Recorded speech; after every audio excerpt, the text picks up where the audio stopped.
Donches?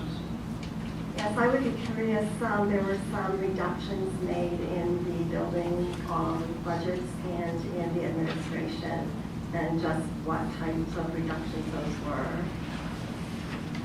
It would be very difficult to characterize those tonight.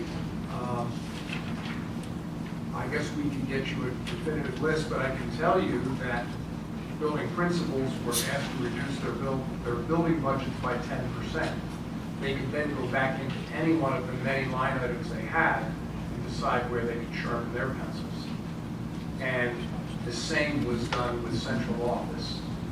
There were some areas that were 5%, some 10% based. I think that the board, as well as the public, deserves to have a sense of what we've decided we can't provide for the buildings and the central office. So similar to the sort of roughed out sketch that isn't exact of revenue coming online, it would be useful to me at least to have, if you could go back to the building principles and if you could get a rough sense or maybe some examples of the kinds of things that might not be possible with this budget that have been possible before. The thing that made me think of that actually was your point, Dr. Schiller, about the budget freeze.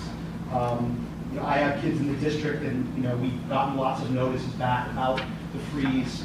As parents, we've been asked to pay for a number of things that students haven't had to pay for in the past. And what comes with some of those letters from the teachers are requests to provide a little extra if we can, so that the students who can't afford, the last one I sent was $7. So the students who can't afford the $7 to pay for the van that's normally paid for by the district can go on the trip as well. This is all to say that I think that these numbers are not excess and slop, but they have a real effect on the education that we're providing in the district. And so it would be useful, even if they are necessary, to have a more concrete sense of what are in particularly those two items.